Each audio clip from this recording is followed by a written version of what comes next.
I believe it. He may be waiting for a while, though.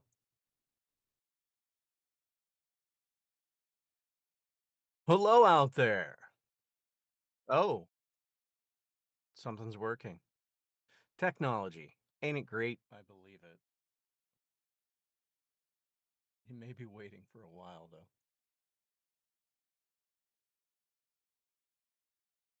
Hello out Oh, there. wow. Maybe this will Oh, work. this is like a dream come true. Technology.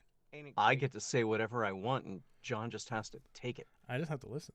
Yeah, I can't. So I stab the big bad end game in the back, and he dies. Maybe this will work. This is One this is shot. like a dream.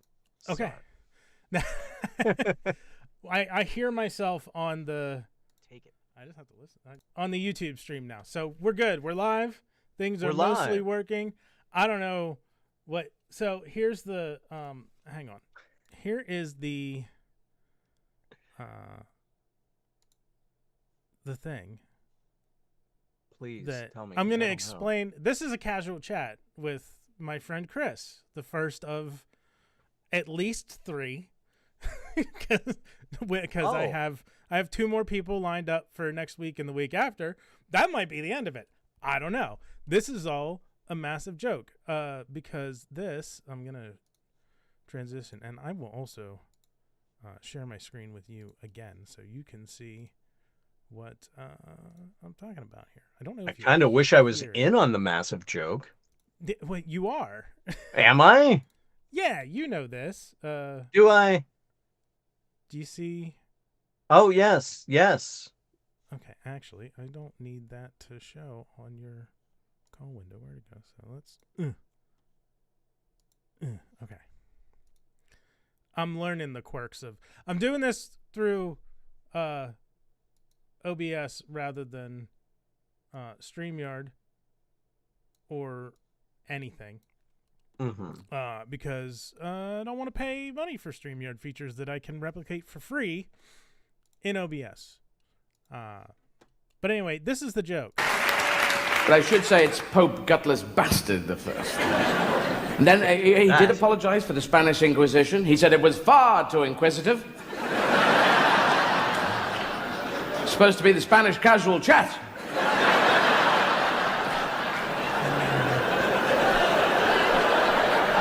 Tell me, Don Miguel, tell me of El Diablo. El Diablo is an exciting character.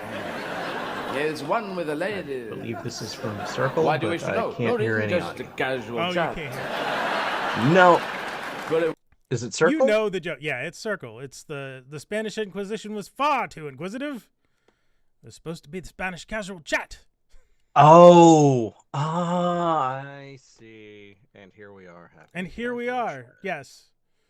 There's a couple other things that inspired it because I've watched a couple of streams where they get off topic and they're like, but that's not what we're here to talk about. And I'm like, but that was interesting. I want to hear you talk more about those things that you just went off on a tangent. But no. And there was a stream I was watching where the 2 people started talking about like YouTube, like, and how it works, and algorithm, and people in the chat were like, the YouTube algorithm stuff is really off-putting. I'm like, go F yourself. I want to try not to swear too much on this either. Well, you didn't. So. Yeah, but that made me think that I don't want to just be dropping F-bombs and whatnot left and right. So that's the idea. We're going to keep it PG-13. Gonna try. We get one. We're going to fail. Maybe a little. Yeah. Probably eventually. Okay. Oh, But nice tea there. yeah, it is chocolate mint. Chocolate tea? It's chocolate mint, it's oolong tea. Okay. It says so at the bottom. This is Focus. coffee. There we go. And it's Star Wars coffee. Well, Yes, the because mug is Star Wars. that is just a coincidence that it is May the 4th. So happy Disney Star Wars Day. May 25th is in 2 or 3 weeks. That is Orthodox Star Wars Day, as my friend Ralph puts it, because that is the release date of Episode 4. Orthodox. I like that. Well, I mean, hey, may the 4th be with you. And you've seen these, I believe. Have I? Since it is, I figured I would pull my lightsabers that I made. Oh, I didn't pull my lightsaber. Oh, okay. This Nice. was after I went to Galaxy's Edge for the first time in Orlando. Couldn't get into the lightsaber making. And I was like, the more I thought about it, the more I was like, well, the thing is that a Jedi makes their own lightsaber, and those are all like you pick from different parts. You don't, and you put it together. You don't actually make anything. I did it. I did the experience where you construct your lightsaber, and it was well, it left me with two things. It was really cool, and the child inside of me was all warm and fuzzy and so giddy and excited. But then as I looked around and I realized there were a bunch of children who I might be scaring. Why would you be scaring them? Because I was in it, man. I wasn't just like, okay, I'm gonna put my lightsaber together now. No, I was like, I am a Jedi. You were fully immersed. I was fully immersed. I was like in the moment, and like at the end, you hold up your lightsaber in a stance, and it's supposed to be like, oh, okay, you're a real Jedi now. No, I was like taking actual like kendo stances and looking like I was gonna, I don't know, smack one of these kids in the face. Order 66, the younglings. Yeah. I was gonna go Hayden Christensen on their asses, but you're fine. That's okay. It happens. Yeah. PG-13. Yeah, asses is all right. That's not okay. I mean, geez, what would be, because like Carlin had the 7 words, right? Yes. Oh, shit. Brown. What would be the I remember freaking? that one. There we go. What'd the you do? emitter just break it? the emitter part fell into the saber itself, so I see. I just had to see. adjust it. But Carlin had like the 7 words you can't say on television. It's probably like what, 2 now? If that. Yeah, at least on broadcast TV, like the F-bomb is probably the only one that they do sometimes they do bleep out weird ones. Like they'll bleep out the F-bomb, and they'll bleep out well, no one ever really says see you next Tuesday on television to get it bleeped. On the BBC, I think they. Yeah, well, we're talking about that.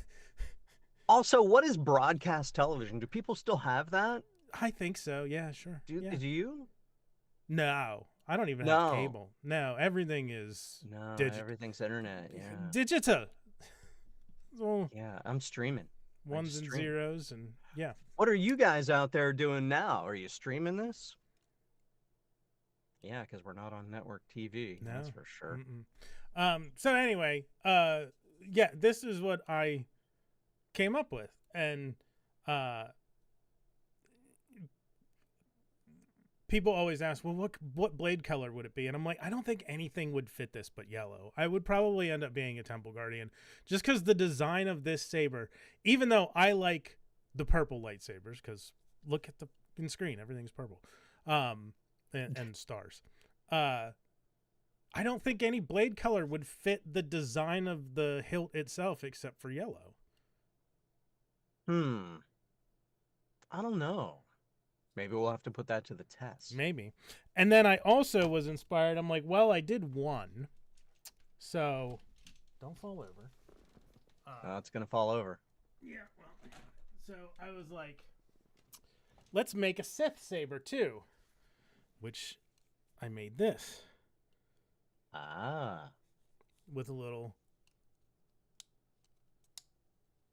twisty knob. Oh. Because like a Jedi wouldn't have, it doesn't matter. They just think about it and it turns itself on or turns itself off. Like it doesn't have to be an actual accessible or what's the word I want to use?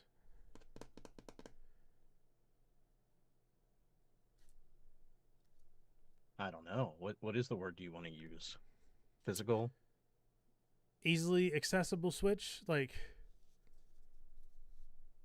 because they don't actually have to touch it. User friendly? Yeah, it doesn't have to be user friendly. But yeah, this was my Sith designed saber. Nice. My lightsaber is next to the side of my bed. It's right over, way over there. Way over. Way over. Yeah.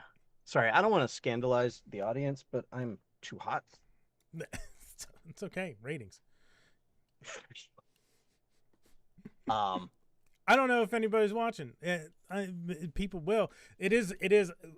I appreciate, by the way, thank you officially. I'm sure I told you in private, but also it's early for you. It's like not even 10 o'clock in the morning. That was also part of the idea is I wanted something that was like weekends in the morning. People could like maybe sit down and watch or stream it while they're having breakfast or their coffee or their talk show vibe. Oh yeah, I gotta have my coffee. Tea. Yeah. Chaos talk show vibes. Okay. I do have some things that I did write down that I want to talk to you about because they just came up. And since we're talking about Star Wars and Orthodox Star Wars Day and May the 4th, what's your history with Star Wars? When did you first become exposed to it? Wow. Well, I'm old. So keep that in mind. Well, there's that. I was born in December of 1976. So just a few months later, Star Wars became a thing. So it's kind of been with me my whole life, mostly. But I was too young to go to the movies. I remember I was very young and my family got HBO. And it was one of those, hard to push buttons on the top of the TV that like actually made the shkunk sound. Yeah. To switch it to HBO. And one of the first things that I saw on HBO was Star Wars A New Hope. The home box office. The home box office with the actual box on the TV. And I was hooked. If anybody remembers HBO back then, they didn't have a lot of the content they do now. So the properties they had, they just kept rotating and playing and playing and playing. So I would be like, Star Wars again. It'd be like, I vaguely remember it would be like, you would see, like, just using Star Wars for an example, it would be like the 6:30 p.m. movie every day of the week for like 2 or 3 weeks. Like they'd have the same, dozen or 2 dozen movies on a, but they'd be the same time every day. And sometimes you'd see them twice a day. Yes.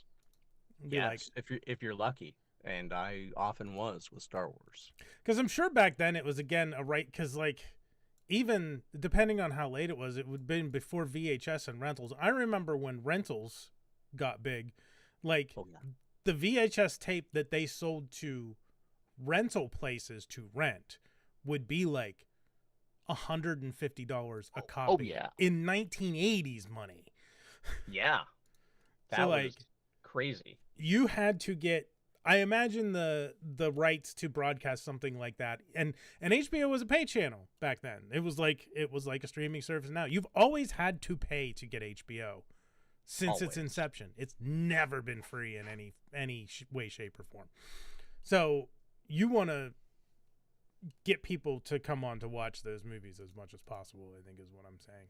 Of course, yeah. And yeah, I, as a small child, I was just sitting there begging my parents for a lightsaber. Which I don't think they had at the time. Did they do it? Did they have like role play toy lightsabers at that point? They came out with I believe there were 2 colors. Mm-hmm. It was red and yellow. Interesting. Not green or blue like you see in the actual movie. Apparently yellow plastic was cheaper to produce, I guess. I don't know. I mean, to be fair, when you watch when you watch A New Hope, especially if you watch the Prince that you would have been watching in the 70s and 80s, like the original Prince, the lightsabers didn't have a lot of color to them. They were mostly just kind of like a washed out, at least in A New Hope was red.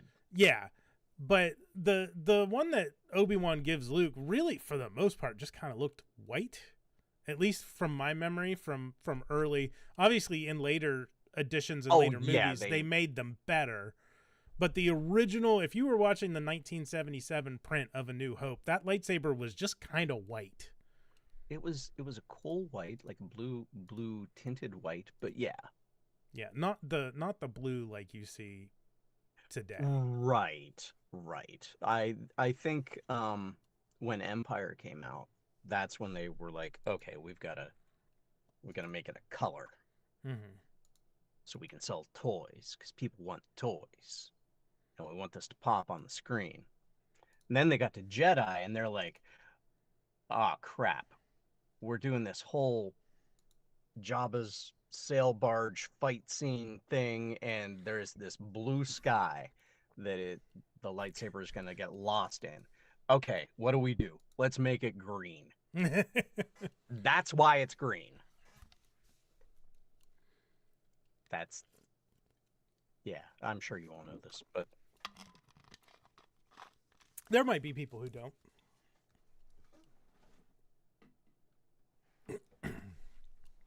So, I don't remember. That's why it's funny to me, because I think by the time I was old enough to appreciate that kind of stuff, like that all 3 movies were out and had been, because I was born in January of 80. So I would have been like, 3 years old when Return of the Jedi came out. Mm-hmm. Still real young to I don't remember Star Wars as part of my youth. I don't remember watching A New Hope until like the mid 90s. Sci-Fi Channel did like a huge like weekend of marathon, like it was just the 3 movies on repeat over and over and over. And I remember that happening. Yeah. I think that's the first time I really watched it. And to be honest, the first time I watched A New Hope, I'm like, this is pretty fucking boring. Really? Yeah. I had wow. I was big into, and odd that I would think that it was boring, I was big into Next Generation by that time. I had started watching Star Trek The Next Generation.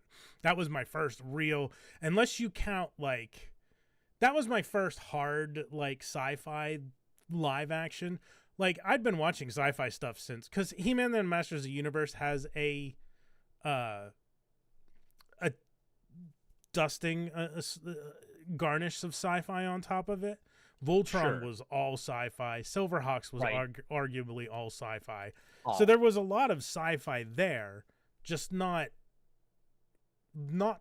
hard sci-fi like Star Trek or Star Wars. I find it interesting, because I'm rewatching Next Generation right now, that you as a small child, your first sci-fi, you were really enamored with Next Gen. still next gen I didn't discover until probably 89 or 90, if not Oh. even later. But well, even still, like, I I would have mean, been like 10, 11 years old. just looking at the way Picard treats Wesley in the first season, Mm-hmm. it's like, get the boy out of here. Yeah. It's just like, the boy. I I would have been like, well, I guess I can't be part of this. I could see that. I also didn't start it like I didn't see the first season until later. I think I started in the middle of like the third season because it was by the time I caught it, it was on syndicate, like it was on Channel 8 every day at 6. Well, So probably you- 7 because news was at 6. So you weren't watching like episode 1 through. You couldn't then. No, it would have been really hard, and a lot of people don't. Star Trek: The Next Generation, in particular, when you talk about it and you realize that that first season of TNG started in 1987, Yeah. you don't think about that show starting in 87. It doesn't feel like it started in 1987. No. No, it does not. You would think that it would have been like mid 90s at the earliest when they started airing that. But by that point, you were into TNG, DS9, and Voyager, like all being on at the same time for Right. a year or so. Yeah. So yeah, I didn't really get interested in Star Wars, until the prequels. I saw episode 1 in theaters. Interesting. But I had watched all 3 movies before that, probably again on that Sci-Fi Channel weekend. But you didn't get into it until the prequels. Yeah, not really. And that was when, because I met you guys, like you and Evil Dave and Tim, and everybody was excited about episode 2 and 3. I remember going to the midnight screening of, it would have been Attack of the Clones with you guys, because I never ended up seeing Revenge of the Sith in the theaters. Oh my God. Wow. Those were wild days. Mm-hmm. I remember my cousin and I, we had like lawn chairs and we went out to the movie theater and we camped and they kicked us out. And we kept trying to sneak back in to wait to be first in line, and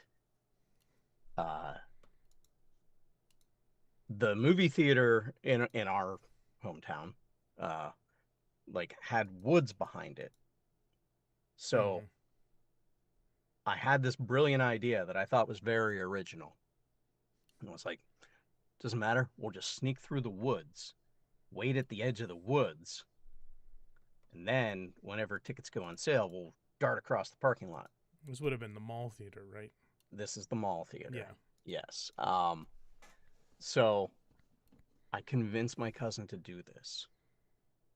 And we're sneaking through the woods, and as we start sneaking through the woods, I hear lots of twigs breaking, and I'm looking around and I'm like, oh God, everybody had the same idea. So there's just like this horde of Star Wars fans waiting in the woods. Emerging from the woods. And it's like, the sunrise happening, and like it felt very much like the orcs are attacking. Yeah. And this poor security guard's like, oh no. Oh goodness. And then, watched the movie and felt betrayed. Which one was that? Was that Clones or This Phantom was Menace? This was Phantom Menace. This was Phantom Menace. I was in but- Florida for Phantom Menace. I don't think I saw it on release. I remember going with my friend Bo. I don't think I saw it till it was dollar theater, maybe. Oh. Which was surprising because I remember the big thing with Phantom Menace was all the movie theaters had to upgrade to like digital projectors and THX sound. THX sound, yeah. Yep. Yeah. Lucas was pulling a power move, Yep. and it worked. And now we all get to experience movies a little bit better. It did, yes. This is an interesting segue into something that came up on the Discord server I'm in for creators. We were talking about movies, and it kind of relates because it was from Ryan Johnson. Oh boy. So I'm going to read it. Like, bringing it up on the screen wouldn't help. But he has a quote where he says, wait, I had it. Where'd it go? So Ryan Johnson had a quote where because the CEO of Netflix said the movie theater model is outdated. Well, obviously he's going to say that. He's the CEO of a streaming company. Not only a streaming company, like the streaming company. But Ryan Johnson came out and was like, because he was promoting Poker Face season 2, the next Knives Out movie. He says he wants it to be in as many theaters as possible. Well, yeah, he makes movies, but his quote is, obviously I don't agree, he says when responding to Sarandos's comment about movie theaters being outdated. He says, I love movies. I love going to see movies. But he talks about not wanting to have a proxy conversation with the Netflix CEO through quotes, which fine. That's not the thing. He says, we've seen if you put a movie people want to see in theaters, they're going to show up for it. And that experience of being in a full house and having that experience is so important. It's something that I love and want more of in the world. And it's like, okay, how do you feel about that? I know how I feel about it. I'm curious how you feel about that comment. I am in a very weird position for that comment. Yes, because you're in the industry. You are a creative who works in voice. You're a voice actor. You've mostly done video games, but you've done a lot of improv too, like with Dungeon Master, the stage show.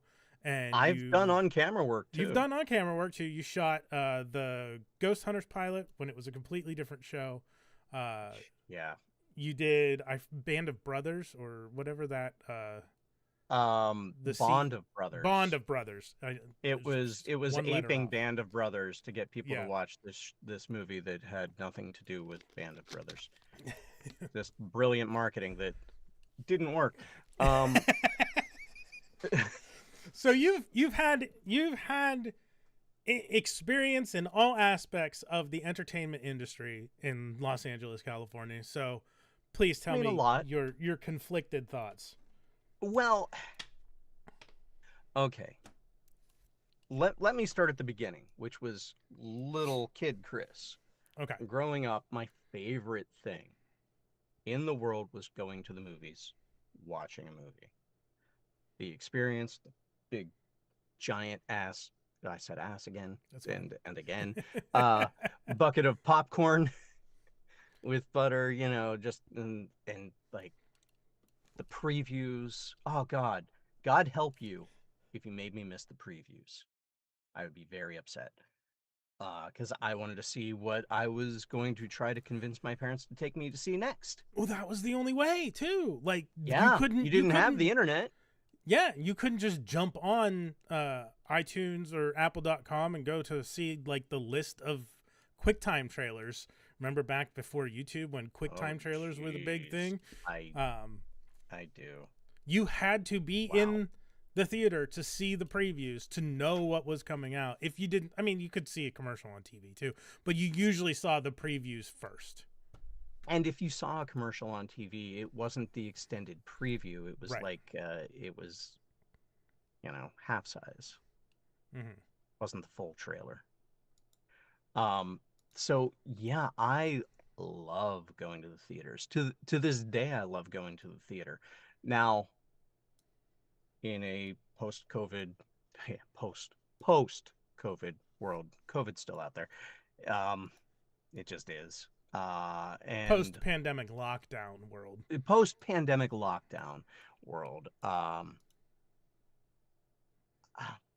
things have changed a little bit for me Mm-hmm. because I don't want to be stuck in a room with some Yahoo that is coughing on me. Mm-hmm. Well, people are gross. Yes. People can be gross. Um, so honestly, I went and last night I saw Thunderbolts Mm-hmm. at a drive-in. Yeah. Stopped, got a pizza, Mm-hmm. put it in the back seat, covered it with a blanket, drove into the drive-in. Oh, because they don't want you bringing your own food in. No. They wanna sell you the food, but Yes. I'm not down with that. Okay. See, I do at my local drive-in. Well, local. The closest drive-in to where I live, but the people out there don't, is like, it's like a 30, 40-minute drive. Yeah, well, But same here. Same here. it's like the tickets for a drive-in are like $8 compared to the 20 that you'll pay at. Are your drive-in theater tickets not that cheap? No. Oh, okay. How much does a drive-in movie ticket cost you out there? I'm thinking it was 14 a person because they do it Okay. per person in the car. Yeah. Well, I mean, they do it by per person here too, but I think it's only like $8 if I remember. I didn't go last. I'm trying to remember what the last thing I saw on the drive-through was. I think it might have been Shang-Chi. So it's been a while, but Wow, I yeah. always try to buy their concessions because they have, even their concessions are so much more reasonable than a normal theater. Like the ticket price is more reasonable, the concessions are more reasonable. At least here, might be different for you. Next time you come to LA, I'm taking you to the Yeah. drive-in and you're gonna be like, oh God. Okay. That's So so my argument against it was I think the whole chicken jockey thing with the Minecraft movie is a good argument against what Ryan Johnson is saying. Like, I honestly I have slept on Minecraft, okay, so you're gonna have to explain that.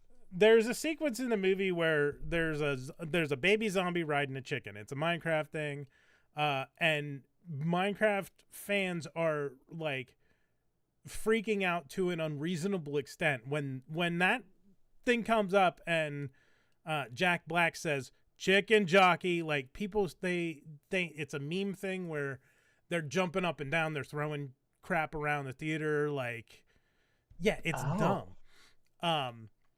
Like in a Rocky Horror Picture Show in a fashion? yeah, Like, but nobody else is. But that's not the point. Like, at least if you go to Rocky Horror, you expect that. That's part of the experience.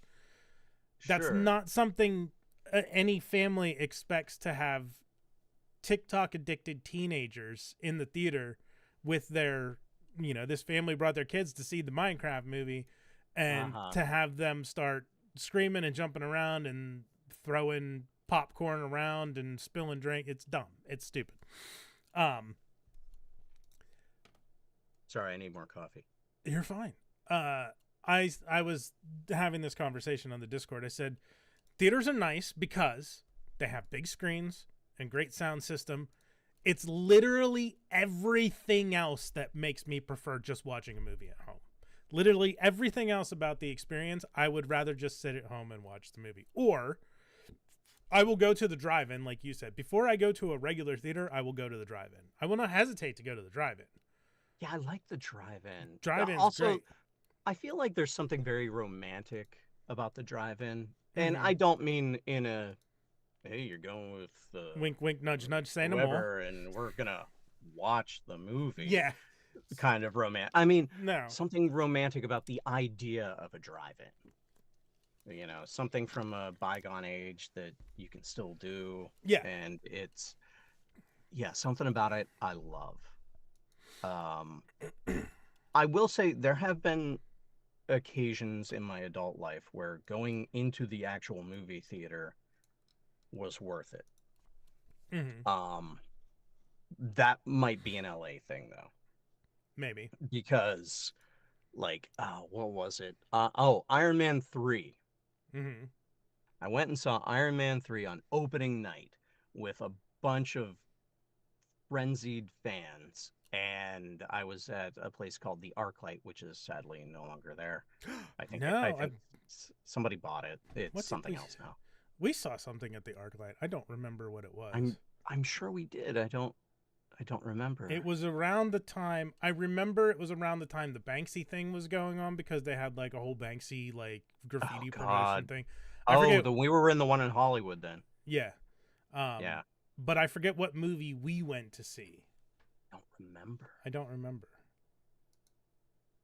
But there was an energy in that theater for Iron Man 3. Mm. It's just like a frenzy, and you fed off of it. And everybody got more and more excited. And then Shane Black and Robert Downey Jr. came out in front of the screen. So Yeah, that's where that's where the experience kind of splits from what most people are going to. Yeah. Going to see a movie in LA is wild. It doesn't happen all the time, but it does on occasion. Yeah. And that was great. It's weird because I've met Shane, went to his birthday party. That's another thing. That's a weird tangent. Yeah. That is just weird. So one of the things I said is I can't think of a time where I enjoyed a movie more because there were more people in the theater. Opposite, in fact, I feel like being in a mostly empty theater to me is a better experience, and that was replied to with, and this is a valid argument, just not one that I agree with. Okay. Hello, Ralph. Ralph is in the chat. I'm gonna put his thing up on screen. Oh, okay. He waves. Ralph is wave going too. to be joining us for a casual chat in 2 weeks on the 18th. One of your expected other two Yes. chats. Yes. Vactor will be joining me next week on Saturday, and Ralph will be joining me the following week. So tune in, everybody. Yes. Have coffee and enjoy. So the reply to that, which is valid, is the gif of Captain America catching Mjolnir, which I said, while a cool moment, I don't think it made the movie more enjoyable just because people were cheering at it. The moment was cool because it's a cool moment, and they'd been building up to it since Age of Ultron. The moment was not cool because people cheered when it happened. That's not what made the moment cool. Right. And initially, I agree. Initially. But again, there is that energy that that a lot of people, I think, feed off of. And it becomes more exciting for them. Mm-hmm. I can see that. I don't feel like I am, what's the word I want to use? I don't feel like that affects me as much. Okay. And that's fair. Because everybody's a little different. Yeah. And I ended our conversation on the Discord with, however, that's just my opinion. That's just my opinion. That's just like your opinion, man. And much like Ryan Johnson's opinion, it means two things: Jack and, which I'm not going to say, and Jack left town. Like PG-13. Yes, Jack There left we town, are. so it means one thing. I think to really encapsulate all of that, I love seeing things on a big screen. Yeah. I love having popcorn. Mm-hmm. I just don't necessarily want to be breathing the same air as the guy next to me and listening to them cough and ruining the movie for me. So drive-in. Yeah, I think drive-in is a fantastic compromise, middle ground between the two. If I want to see a movie on something bigger than my, I could watch on my TV's like 65 inches or something like that. Oh I my watch God. most of my stuff on my 27-inch Mm-hmm. 1440p monitor. Like, it's a little better than 1080, not 4K, because I don't think it matters that much. But Nobody needs to see that. yeah, if I want to watch a movie, if I want the movie going experience, I'm probably going to go to the drive-in. Yeah. Yeah, agreed. That's usually Or where I end up. if I do go to the movie theater, it's an 11 a.m. showing on the weekend when nobody else is there. On When occasion, like a Wednesday morning. Yeah, when the theater is open that early. A lot of times the theaters don't have shows before like 2, 3 in the afternoon. In the summer they do. It depends. Oh. Yeah, the showtimes Again, have gotten LA. weird. Yeah. LA is a little different. You can generally get a morning matinee. Yeah. And nobody's in the theater. It's great. So yeah, let people... me pull up. I'm gonna pull up Fandango and look at our theaters and let's see. Let's see theater. Okay, you do that. Okay. I will. So let's look at tomorrow. Now it's a Monday. The earliest showing for any movie at the theater is 1 p.m. Okay, I just pulled up theaters near me. First showing of Thunderbolts, 10:45 a.m. Sinners, 11:45 a.m. Minecraft, 11 a.m. The Now Accountant 2, 10:55 a.m. So yeah. Yeah, today the earliest showing of Thunderbolts was 12:15 p.m. Well, I mean, it is opening weekend. Yeah. Also, so take that into account. But like every movie that is out near me, you can see in the morning. Yeah. So if I pull up next Saturday, the only two things on the schedule right now are Shadow Force and Thunderbolts. And the earliest Thunderbolts showing next Saturday is 1 p.m. Yeah. Not a thing here. There is a definite schism there for how things play out. Yeah, we're also down to one theater in Altoona. So. Oh no! Wait, which? The mall theater. The only theater that's left is the one across from the convention center, the AMC 12. Both other theaters are now closed and gone. The theater at the mall had transitioned into a dollar theater, or like the AMC like economy. It wasn't $1. It was like $5, I think, was the most. But eventually they closed that too, and the only thing we have here is the AMC 12 now. Oh, that's really sad. With the big D. I'm sorry. Literally, that's what. What? The big D. It's called the big D. The big D Jesus. Auditorium. Yeah, it's exactly. Oh no. Mm-hmm. Yep. Somebody approved that. Yes. Yes, they did. They had to go, the big D. Yeah, that seems fine. Nobody will make fun of that. Altoona. Yep. So, that leads me into, I was thinking about this, and I may be off base because I don't know that much, but I was starting to think about, like,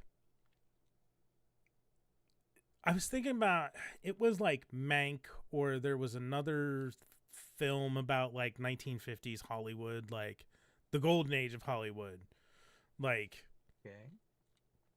I feel like we're kind of like everything is cyclical. Like, because the thing that, and I may be wrong, but when I think of like those kind of like golden age of Hollywood, it was like the big studios, and like you had your actors who only acted for this studio in their films. And right. We're kind of getting back to that with streaming services, I think, because you have like Netflix, Amazon, and Apple TV. I think are the big three that are making like prestige content, like stuff that they want to be in theaters as well as on streaming and like considered for awards and whatnot. And you start to see people getting locked into those houses. I think. I might be wrong. Maybe I'm just not saying enough. Hello, Allison. Allison is in the chat. Good morning. Good morning.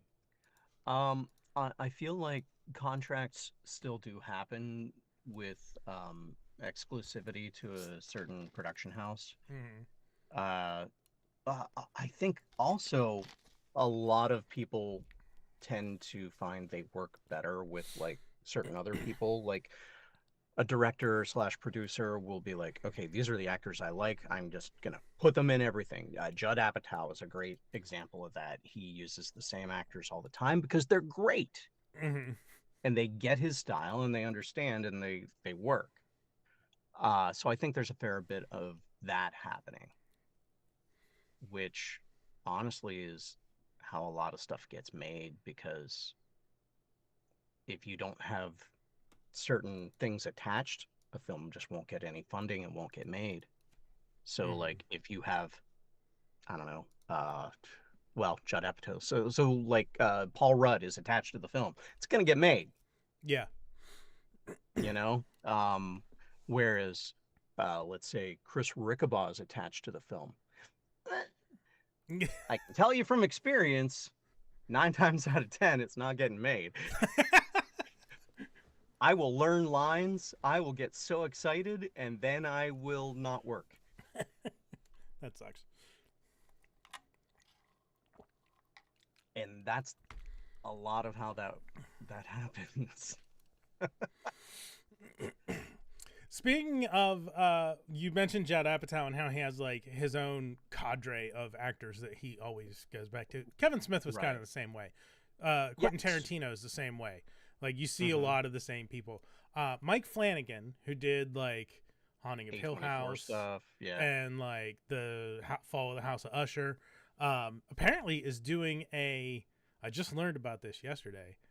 A series based on Stephen King's Carrie. That's A going to be series. yeah, a series.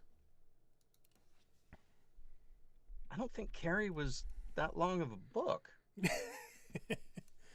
Why that's a good Oh, that is a good okay. point. Pulling some Hobbit bull crap there. It's gonna be on Prime Video. So it's an Amazon project. Okay. That's very interesting. I mean, to be fair, the Fall of the House of Usher was a short story, and they made a pretty good limited series out of it. Well, I wouldn't say pretty good. I would say extremely good. I love Yeah, that series. yeah. So, and it's the same dude. So maybe I think he might know what he's doing. It says it's an 8-episode project, so maybe it's just the 8-episode thing, and then it's done. Yeah, I don't. It says it's described as a reimagining of the story of misfit high schooler Carrie White. If it's a reimagining, you can do what you like. If you're trying to be book faithful, like I don't think that would work. So yeah, and Flanagan's great. Yeah. Like, what was I can't remember the name of the movie where what's her name is chained to the bed and the dog comes in and she gloves herself. Gerald's Game. Carla Gugino. Yes. She's amazing. Oh my God, that movie.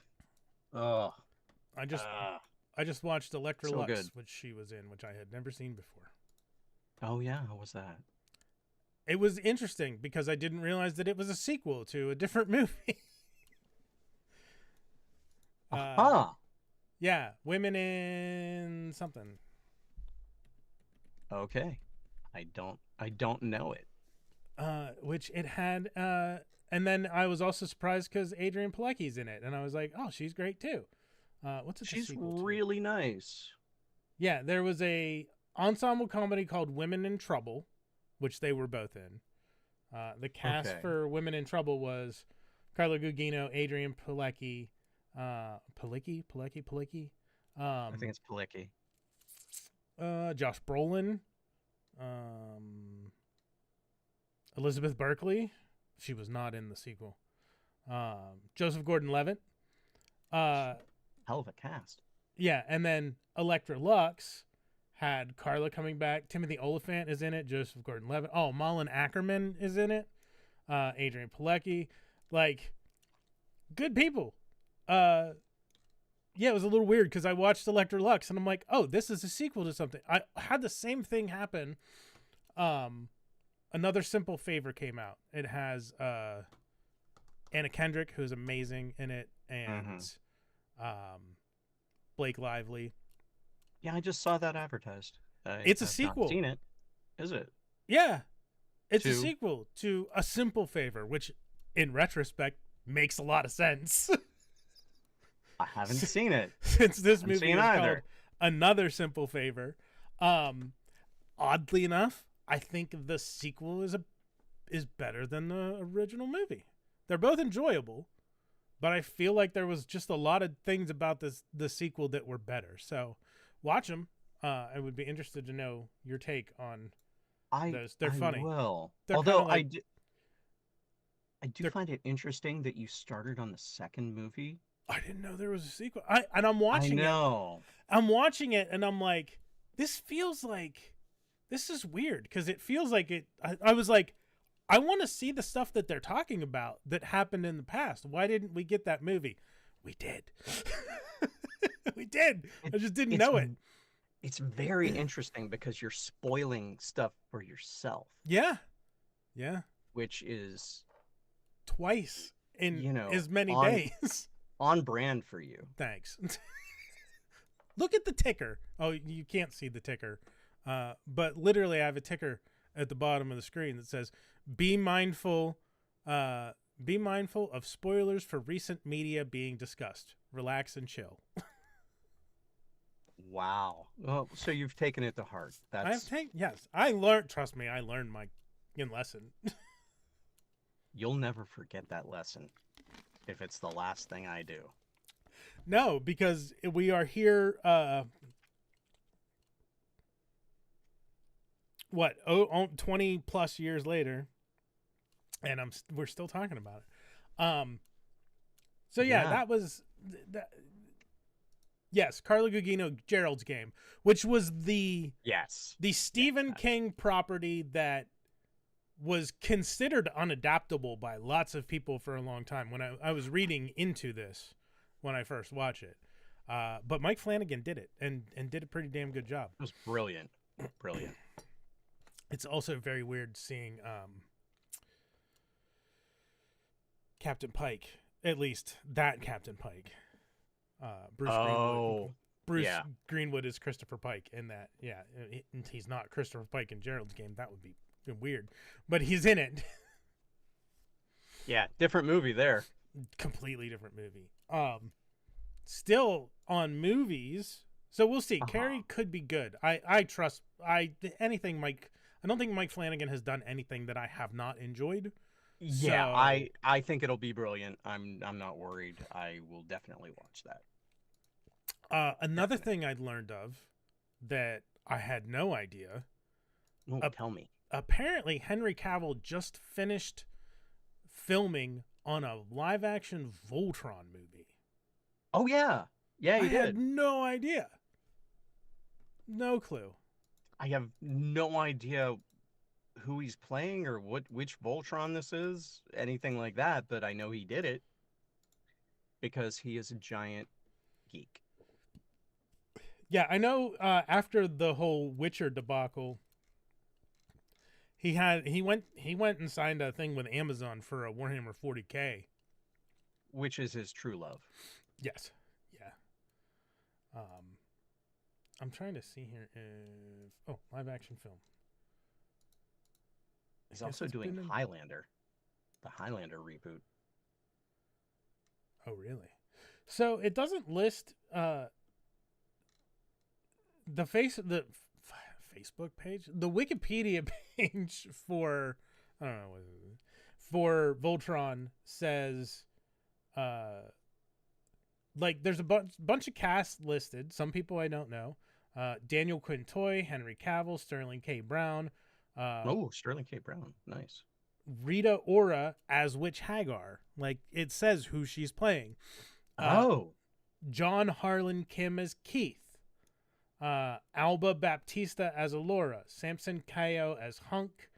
And then Thorena Theron, Laura Gordon, Tim Griffin, Nathan Jones as Super Soldier! Exclamation point. I don't. Keanu Karim, Kevin Spark, Chris Evans, Roberto Chris Evans? That's what it says. Roberto Zenka as Emperor Zarkon. Becky Cross Trujillo is an executive producer. Matthew Scully as Garland Officer. So we have Keith Alora Hunk. No one listed for Pidge or Lance.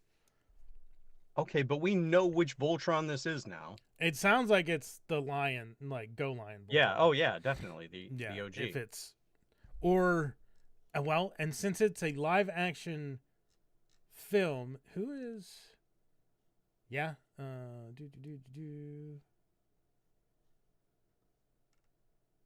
Who is distributed by Amazon MGM Studios? So it's gonna be Prime, which I would speculate that means we won't see any kind of adaptation of Netflix's Voltron series. Like there probably won't. It'll be a new story. Yeah, I doubt that they would bring in, and probably everything will be newly designed as much as you can design. Like they won't take any design cues or anything from the DreamWorks Voltron. I'm imagining they will consider that off limits as far as inspiration goes, since that's a Netflix thing. I mean, it'll be difficult because those characters are ingrained in the, collective minds of Voltron fans.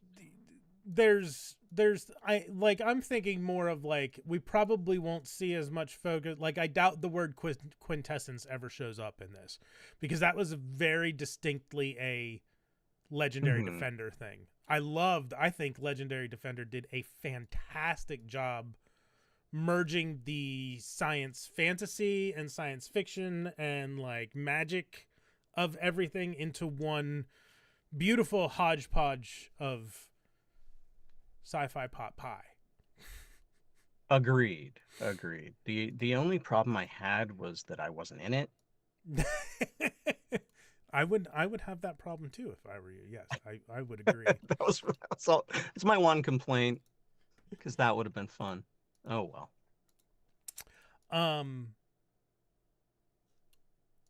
That does it for entertainment stuff that I had. I had a little list. Like oh, you had a list. A little. I did as I started to think about things, like, because one of the ideas for this was no format. We just chat and see what happens. But there were things that were coming up over the weekend, Friday and Saturday, that I was like, I should talk to him about this. I should mention this, especially considering your experience with entertainment production and being involved in the way that you are. Yeah. Oh God, I just love being on a set. Oh, it's the best feeling. Need a new project. So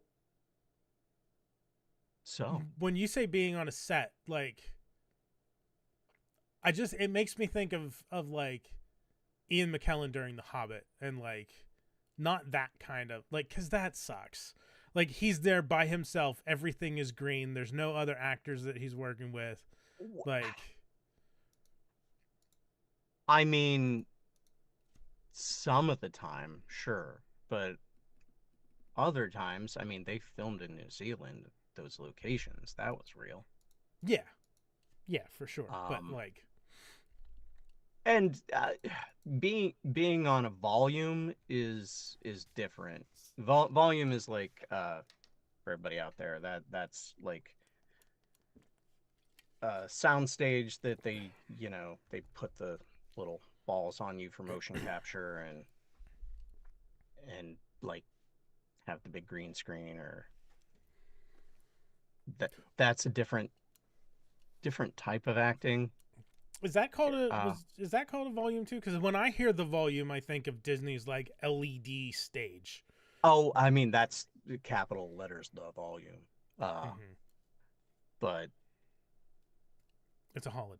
It's I like the closest thing we have to an actual holodeck so far. I there. mean, yeah, it's pretty cool. I've never been on it, that one. Uh, but I've done green screen stuff, Mhm.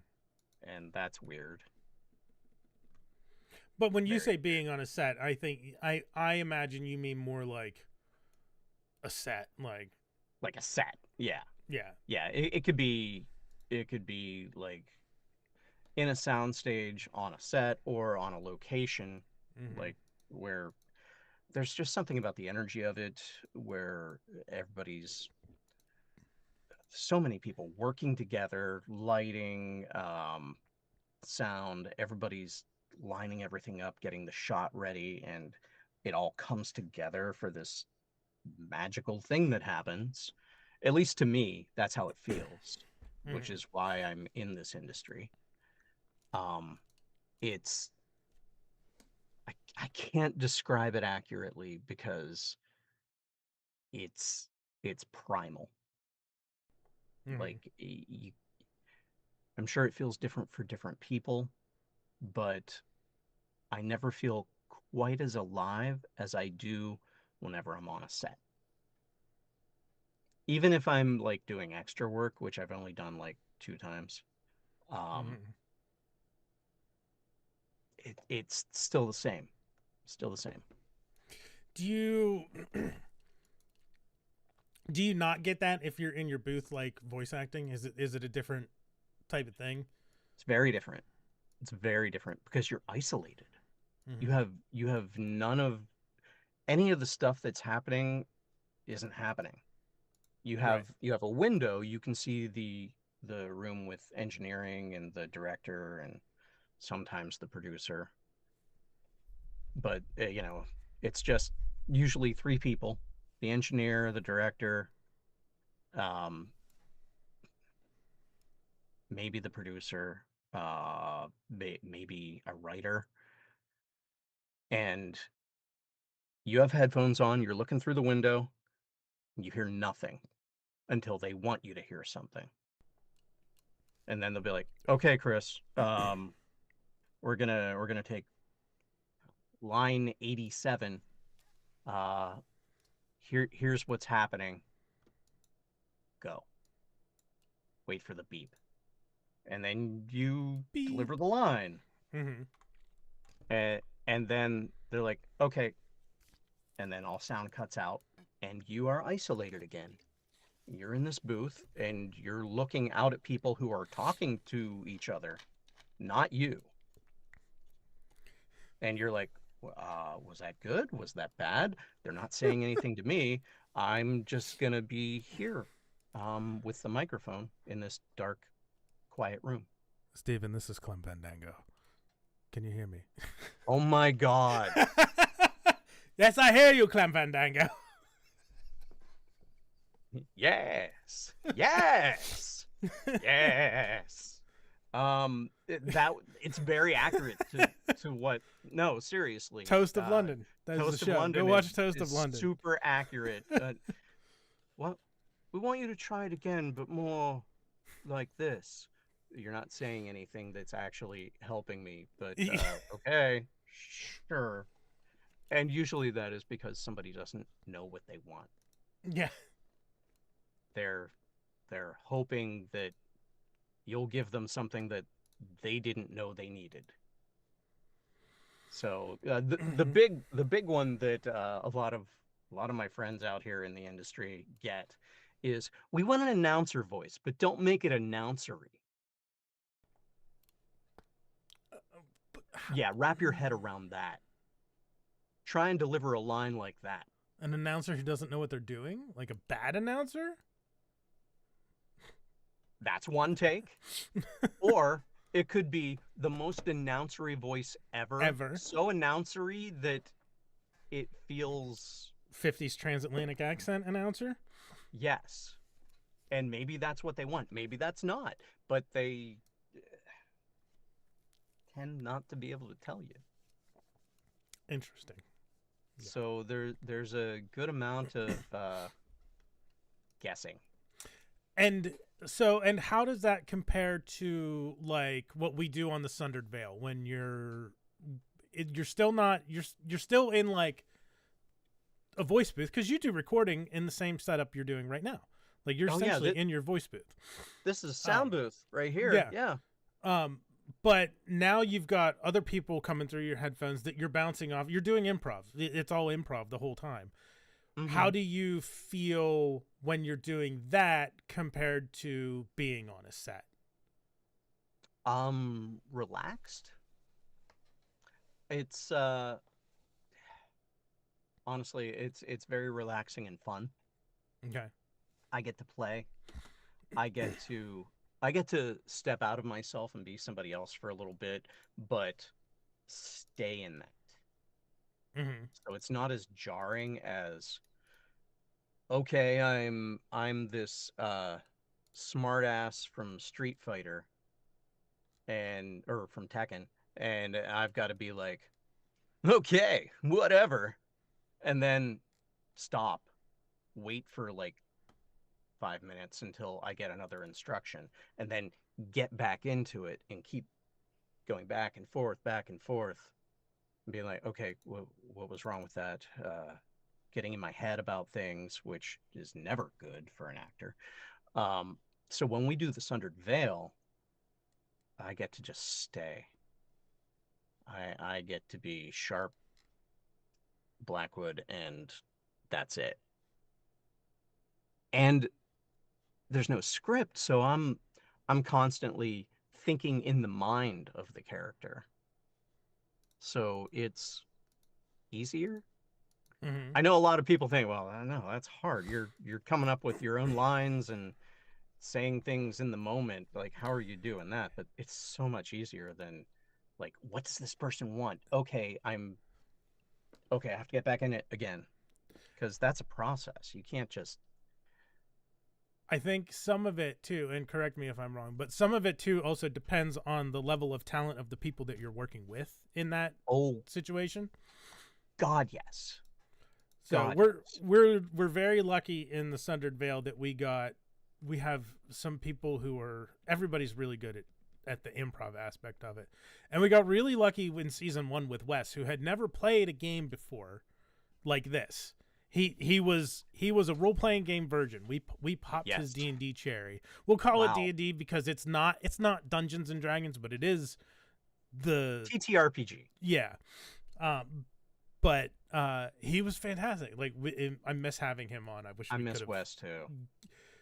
But having actors, actual actors doing this, it's easier and more fun, and I think and more entertaining for everyone out there. Yeah. Which there are is... Oh, go ahead. It's possible that the best the person who is the best improv actor in the world could be out there just in their home playing D&D, and no one will ever know that they are the best person at improv, because all they do is they get their satisfaction out of playing D&D at home with their friends. It reminds me, what you just said reminds me of my first acting school in LA. Okay. I went to this place, Barron and Brown. It was in Santa Monica. I don't know if they're still there or if they've moved, but some of the best acting and improv, honestly, that I've done was in that school. No one will ever see it. Mm-hmm. Those people were amazing. We were put in situations where we really got to shine, and no one recorded it. And I feel like that happens a lot. And what you actually see, like on your TV, at the movie theater, it's not that. It's people that were popular, that some of them are talented, some of them are not. And they get put in this situation, and it's a popularity contest. And that you just pinged like 4 different things in my head that I want to talk about. And what you see on the screen might not be what the performer thinks was their best take. Oh, yeah. It might not even be what in a lot of cases it will be, but it might not even be what the director thought was the best tape, because the director is not necessarily the editor, Yeah, and that's why you get uh, director's cuts. and the executives Yeah. get to make a lot of calls and go, no, we don't want that. That's why it frustrates me with things, and I think we've had this conversation before with things like episodes of shows that are geek focused that get a lot of criticism. You have a particular director come on and everybody says, oh, see, they should direct all the episodes because their episodes are the best. They can't just, like, unless I'm mistaken, a director can't go in and just completely rewrite the script for an episode. Like, if the episode is good, a lot of it is because of the writers, because they wrote what happens. And now if you take the same script and give it to two different directors, then you have a difference, because the directors are determining how things are shot and how that story is, but the story is the same on the page. I keep doing this. You This do. doesn't matter. I get it. This is a page that you're reading, Yes. like you're holding it. Okay. I think every production is different. There used to be a lot of set in stone rules. This is how you do it, but now I feel like people who work together often kind of get in a rhythm. Mm-hmm. And, like, for example, I think there are some shows that the writer and the director are, like, maybe sometimes the same person, maybe not, but they know each other, and they're like in the moment going, what if we did this? Well, here, let's and they do rewrites all the time. So, like, okay, try it this way. Or if you have supremely talented improv actors, just see what they do, because we're not doing it on film anymore. It's all digital. Yeah. We're not burning film. Right. So, I mean, time is money. That's part of it, but you're more likely to be able to play around now because of the medium. Mm-hmm. The other thing that you pinged off of is I started watching Your Friends and Neighbors. Have you seen that show? I have not. Your Friends and Neighbors. Yeah. So it stars John Hamm, who's great. It also has Oh, yeah, with Olivia Munn. yes, Olivia Munn. I have to talk about Olivia Munn, but Amanda Peet is also in it, who I haven't heard about in a minute, but she's in it. Oh, wow. Um, She's great. Olivia Munn is continually surprising. Because I remember, I know Olivia Munn first from G4, and I hated her. I really, really despised her as an on-screen personality. Okay. It was awful. Then I saw her in The Newsroom, and I was like, okay. Like, she's fantastic, I think. And she's in this fantastic, too. You should watch Your Friends and Neighbors. Olivia Munn is a good actress. I also think that Kristen Stewart gets a lot of crap because of Twilight, but everything else I've seen her in since then, like, the girl's good. Like, she's a good actress. And that is something that a lot of people might not understand, because they are not in the business. The project, and a lot of actors get crap for, like, oh, you were terrible in this. Well, were they? Or was the director telling them, this is what you have to do? Yeah. This is how I want it. And the actor is like, well, that sucks. Okay, I guess I'll do it your way because you're the person paying me, so I have to do it your way. Mm-hmm. And, like, a lot of actors get hate mail and, like, you suck and It's stuff not like their that. fault. It's not their fault. Literally just They're doing their job. just doing their job. God, there was I was dubbing a show for Netflix, and it was the one about the Pope, and there was a word, like a descriptor. Pope I forget what the word was, but I was saying the word because I know the word. I know how it's pronounced. Mm-hmm. But somebody was on the phone in the booth in the engineers room, and they were like, no, we want it said like this. And I was like, that is incorrect. Empirically, like I can bring it up on my phone. Oh, this is how you pronounce it. But they wanted it pronounced wrong. Why? I don't know why. It doesn't make any sense. This executive is like, no, we want it this way. I'm like, fine, I'll say it wrong. And I said it wrong, and they were happy, and I was like, I'm gonna get crap for this. Strange. I don't think a lot of people watched the show on Netflix, so I didn't get a lot of crap, but it still haunts me to this day that I had to say this word incorrectly because someone was like, no, I want it this way. Mm-hmm. Yeah, it's weird. There's a lot of that kind of stuff. So when you're watching something and you're like, keep in mind, was it the person or was it somebody far removed who was making a call that they shouldn't have been making? Mm-hmm. Mm-hmm. Mm-hmm. It's like, yeah. Borderlands, the movie, got so much crap. Like, I don't seen think it. I watched it. It's fine.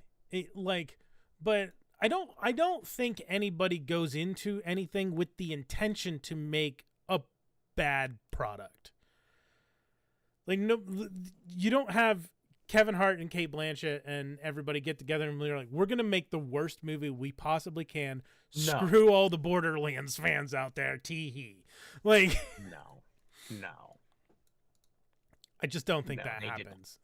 I do think that I don't understand why studios continually. I mean, I understand, but it's one of the things with the Lord of the Rings films. They're great. We're very lucky that Peter Jackson had them. They still weren't made for Lord of the Rings fans. They were made for the audience at large. This is very interesting that you bring this up because I've got thoughts. Okay. And this is perfect. This is what the whole casual chat thing is. I had no intention of talking about Lord of the Rings today, but here we are. So let's go. Here we are. Okay. If Kayla was awake, she would be very very interested, I'm sure. She'll watch the replay. Yeah, you can it's out there. You can watch it. Yeah. You can pause, go to the bathroom, come back, keep watching. So Lord of the Rings, I remember initially watching it going, no, where's this? Where's this? I am very familiar with the books, and I want this. I want the Barrow Whites. Tom Bombadil. And Tom Bombadil, and why am I not getting this? I want him singing. Yellow Boots. Mm-hmm. Tom Bombadil. Yes. But, and I was, mildly upset, but on a whole, movies were excellent. Mm-hmm. I still rewatch them to this day, which I don't do a lot of rewatch stuff unless it's something that's very near and dear to my heart. Mm-hmm. That being said, and being a fan and being upset that things weren't there, Amazon came out with their Lord of the Rings project. They sure did. And wow, it just felt like they were catering to the fans. Just, here's an Easter egg, here's an Easter egg. Oh, did you think there were no more Easter eggs? Here's a pile of them because that's all we're doing. Throwing Easter eggs at you. Timeline be damned. We're just kind of like condensing everything down into the same 100 years. Even though it's like thousands of years in the books and in the Silmarillion, and like I got the Barrow Whites. I got Tom Bombadil. Did any of it make sense? Not really. That should have been, in Lord of the Rings. It had no place. Like, they were just, and I think they were only allowed to use certain things from the books. The rights are really wonky with that because they have from what I remember reading, they don't have rights to the actual Lord of the Rings books, but it's like they have rights to the Lord of the Rings encyclopedia and the Silmarillion. So well, the first season they didn't have the Silmarillion. Okay. Second season I think they did, but it was just weird. It felt like story light, but we're gonna give you fan service, and not in an anime bouncy sort of way. Just like not an anime bouncy. So I like how you phrase that. Well, everybody who knows knew what you were talking about. Yeah. If you don't, look it up and don't do it at work.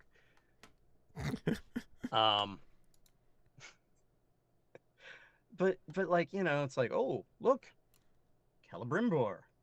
We brought him. He's gonna forge the rings. And, like, hey, everybody that was upset that there were no Barrow Wights, we're gonna put a scene of Barrow Wights in for no reason at all. It's gonna be cool, but then you're gonna be left going, but why? Oh, is this what we were hoping for in Lord of the Rings, the Fellowship of the Ring? Like, is that what you're trying to do?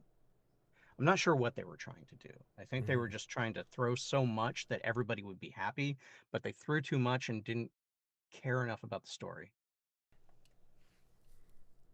I still watched it because I have a problem. But it didn't feel cohesive. It felt like a tourist trap. Oh, so it's like the Star Trek convention I went to. My brother, this was in the mid-90s in Florida. My brother said, "Hey, I'm taking you to a Star Trek convention." I'm like, "That's cool." Guess what? It was not a Star Trek convention. There were Star Trek things there. Oh. It was a local science fiction convention. Not quite the same. Not quite the same. Still great. It was still fun. But when you hear we're going to a Star Trek convention, you get a certain thing in your brain of what you're expecting. Expectation was not reality. Still good, just not what like when you accidentally butter your toast with the strawberry jam instead of the grape jelly. It's not what you wanted, but it's not bad. Good. I like that. Ah, you grabbed the wrong not container. The grape. I guess I'll eat it. Yeah. Yeah. Okay. Yeah. Yeah. So I'm. But then again, The Hobbit came out. Yeah. And that I was like excited, and then they're like, "We're gonna make it 2 movies." I'm like, "Why? It's so short." We're gonna make it. Wait, no, we're gonna make no, 3 hold on. movies. We're gonna make it 3 movies, and it was just like, what are you doing?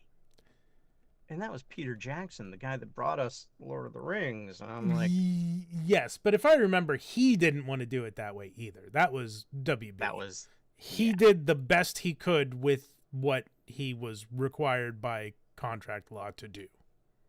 Yes. But there are more projects in the future coming. Soonish. But yeah, I think roundabout back to, I think we got on all that by, I don't think anybody sets out to make a bad adaptation.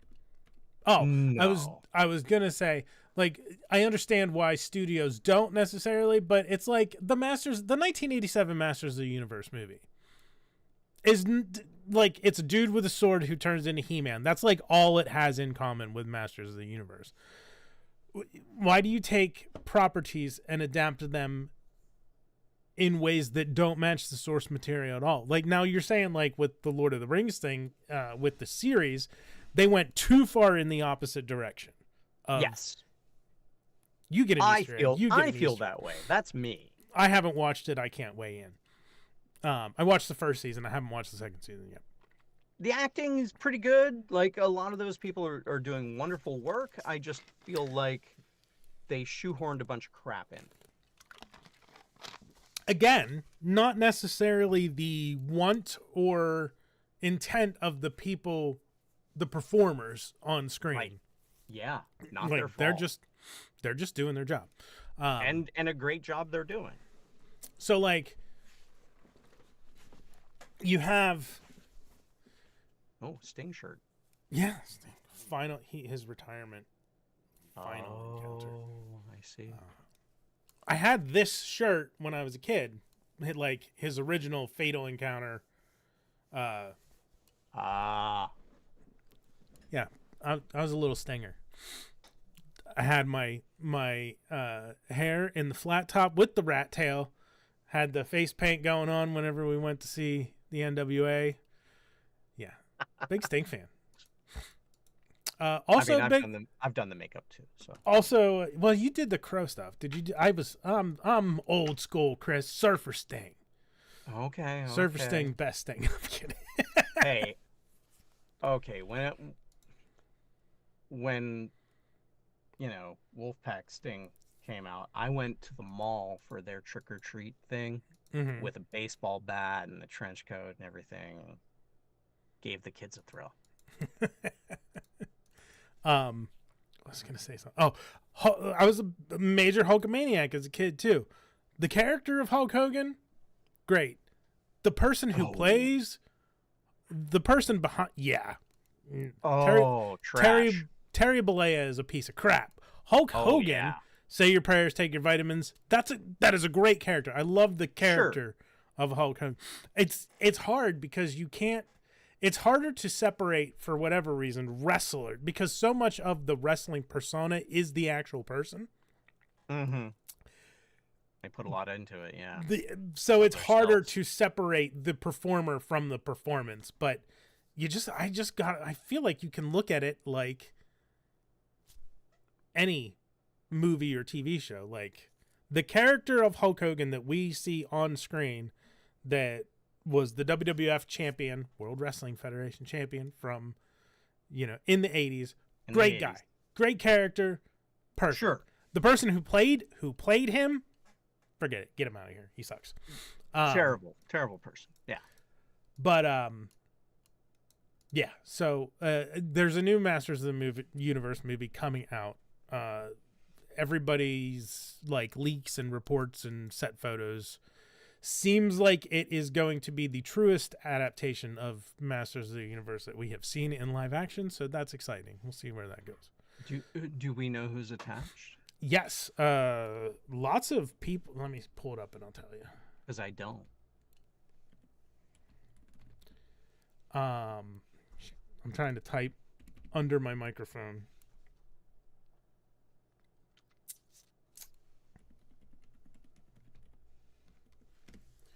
Let's see. 2026.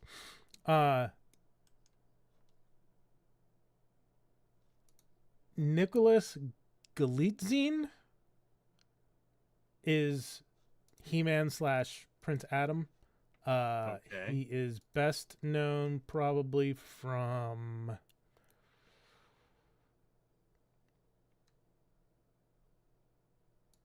he was in the Craft Legacy.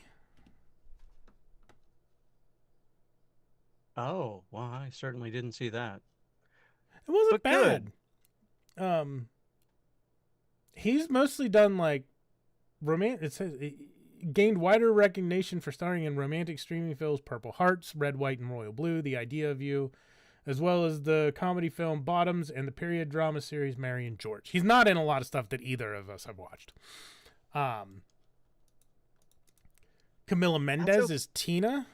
I don't know why I said Tina. Tila. I was like, Tina? Yeah. Are we back on Borderlands? Yeah. Maybe that was...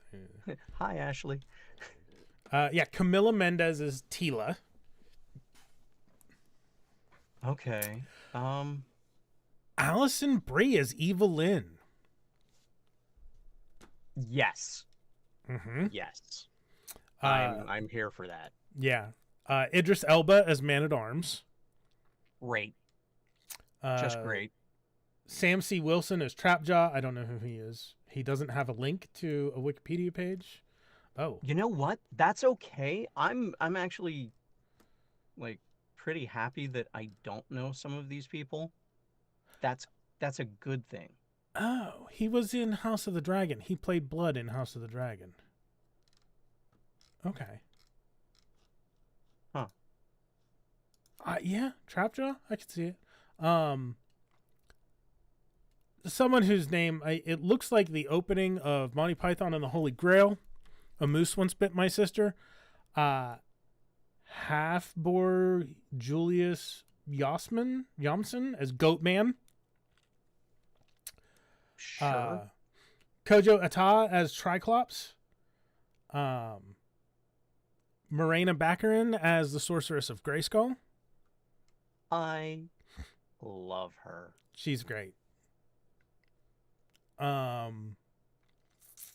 Johannes Hakar Johansson as Malcolm / Fisto.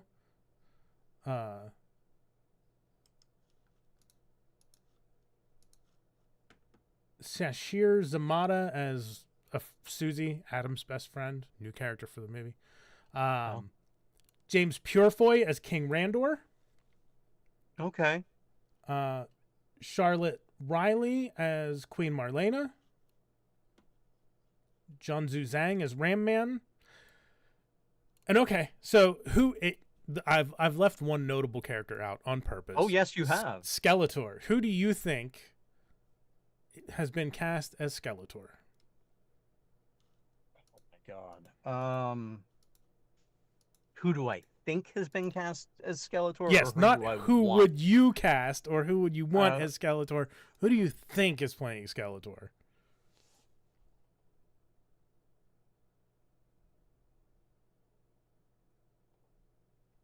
Alexander Skarsgård? No. Okay. Do you want me to tell you? Yeah, tell me. Jared Leto. That is pretty much the entire fandom's reaction. And I'm out. That's a hard no. No. No. I mean, God. He still works. he still works. Again, so who's the No. director? The director is Travis Knight. So I trust Travis Knight. Travis Knight has done some good stuff. He did the Bumblebee movie with Haley Steinfeld, Okay. which was probably Okay. the best of the live action Transformers movies that we got. Oh, why Jared Leto? Screenplay by Chris Butler, who wrote Paranorman, Kubo and the Two Strings, Missing Link. So screenwriters, good screenwriter. Yeah, Kubo, amazing. Great director. Hopefully, the writing and the direction can keep Jared in check, and he will be a great Skeletor. Fingers crossed. We'll Just see. Use Skeletor sparingly. Yeah. Like, it's not really about Skeletor. He's more of a nebulous evil over there, Yeah. off screen. Oh, But yeah, God. cautiously optimistic about this. Alison Brie as Evelyn is going to be great. Idris Elba Yeah, as that's Man-at-Arms. Like, everybody is great. Camila Mendes is going to be a great Tila. Just the Morena Baccarin as the sorcerer, just the Leto of it all is questionable. But we'll see. Oh, Leto. Like, literally anybody else. Who's the casting director? Who did that? That is a good question. What was the last thing he was? The last thing he did, was it Morbius? Yeah. It's not Morbin time. No, Haunted Mansion. He was a ghost. I think that was a cameo. He was the Hatbox Ghost.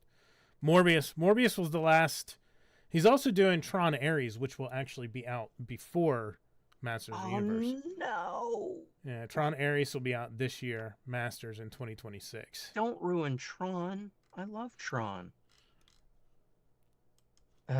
Oh, he's the lead too, of course, because Oh, it's Tron Ares, and his character is named Ares.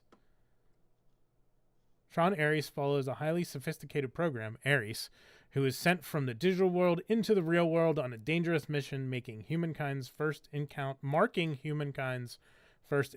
with AI beings. It's a standalone sequel to Tron Legacy. I'm just gonna be quietly sad about it. Yeah. Mm. But yeah, the Masters movie, it's got a lot of good attached to it that hopefully it will outweigh the Leto-ness of it all. I am sitting in quiet excitement and fear for something that I feel is inevitable, which is either a movie series or a TV series based on the Stormlight archive. Oh, yeah. I feel like it's got to be coming if it's not already, and I don't want them to mess it up. And I think that is both a good thing and a problem in fandom. Mm-hmm. Is like, I don't want them to mess this thing up that I love, but I also, the average fan doesn't understand what goes into making something and like having it translate on screen and make sense. There's always something lost. Yeah. Always. There has to be, because you can't perfectly faithfully adapt something. Mm-hmm. It's impossible. It's just not how any of the technology works, not how visual media works. So if anybody likes Stormlight Archive and, Bridge 4, I have not read it yet. I've heard a lot about it. Michael has read it. My friend Michael, who's my DM that lived with me for a while. The books are so big. I don't know if I should just do audiobooks and listen to them while I'm working, but that's not something that I always think about doing. I have all the Dresden audiobooks. That's what I've listened to the most. Interesting. Audiobooks. Mm-hmm. I've done a couple audiobooks. Mm-hmm. They didn't pay well. They don't pay the authors well either. They don't. You may or may not. They pay the companies that release them well. Those are about the only people who make decent. Yeah. Although I don't even know how they do that, because like I got all my. There was a deal a couple Black Fridays ago. It was like a year of Audible for like $120, and I'm like, okay. So I got that and got like used the credits to buy like all of the Dresden books. So like I got all the Dresden audiobooks, and then I could listen to other stuff too. Interesting of note, talking about books, have you heard that Bob is writing a Breezy novel?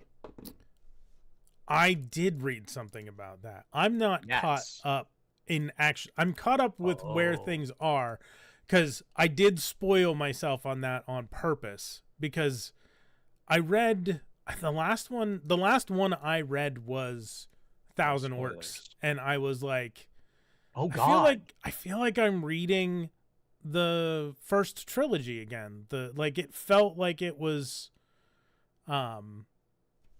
Halfling's Gem, Silver Shard. Like, if I'm remembering correctly, it felt like I was reading a Drizzt book that I had read before.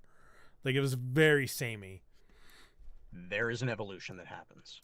Yeah, I know there's a time skip with the Sundering and whatnot because of the switch from third to fourth or fourth to fifth, something, one of those.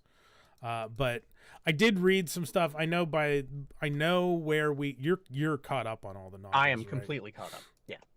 I don't think nobody is watching right now. We're speaking of Drizzt. Yeah, I don't know how familiar anybody who watches this is going to be.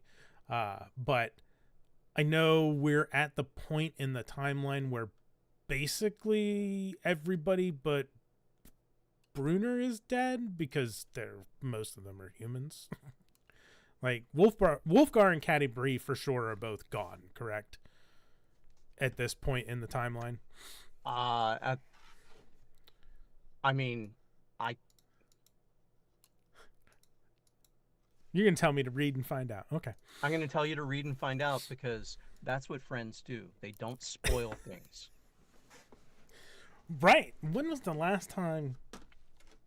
I don't think I've spoiled anything for you since that Farscape mistake. So That was a big mistake it was it was a big mistake. for a series that I love so much. I thought you were caught up. It's in season 2. I didn't realize everybody else was. You're the one that turned me on to the series. You know, you're like, "Hey, start watching this." I'm like, "Okay, I'll start I don't watching remember that. I thought you were. I don't. Maybe at the time. Maybe. Maybe it's one of those slight reality shifts to the left where things are just like the Berenstain Bears versus the Berenstein Bears. Maybe. I just remember I was so shocked because I'm like, I haven't had time to. You did this to me. I swear, I thought you had been watching it along with Dave and Wes from like the beginning. No, I don't know why. Just no. Well, you've never let me forget about it.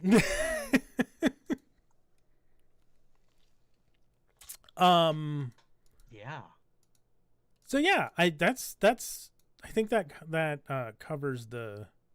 Do you have anything you want to talk about? That covers all the entertainment stuff that we've gone longer than I anticipated. Not that it doesn't matter, but it's good. Good conversation. Good casual chat. Yes, just casually.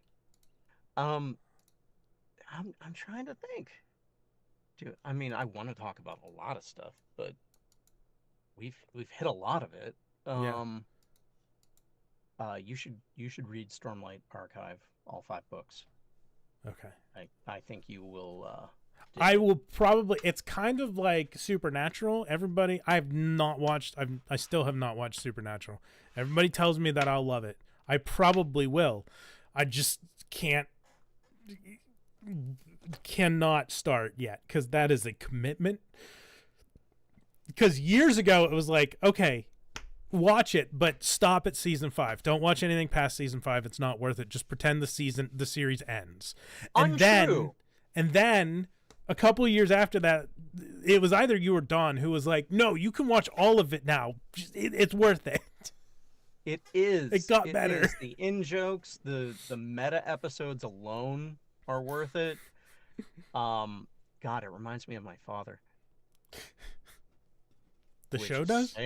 Oh, yeah. Supernatural? Yeah. Reminds me of my dad. Gotcha.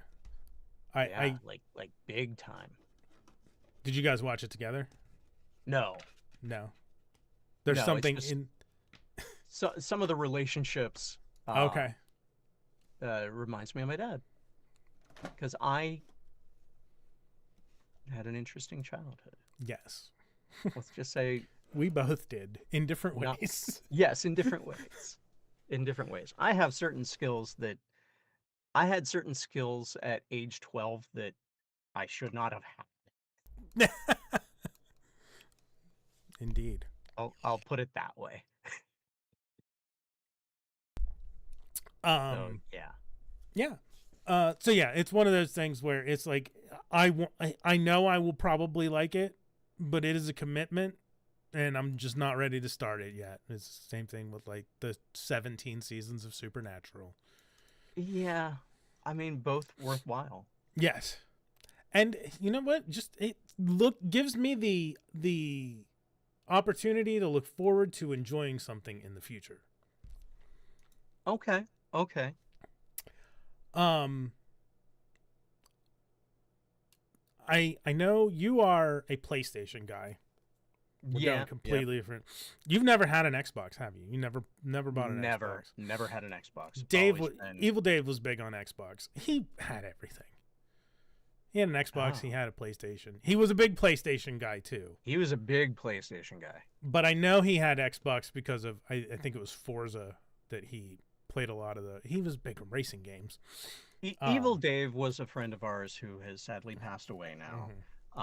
But he was king of the racing game.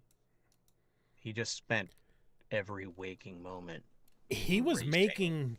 making tracks in one of them. I don't remember which one it was, but he was making like racing. There was a racing game where you could like make your own tracks, and he was making tracks and uploading them. And if I remember correctly, had somewhat of like a following and highly rated tracks that he had released for that whichever game it was. I believe it.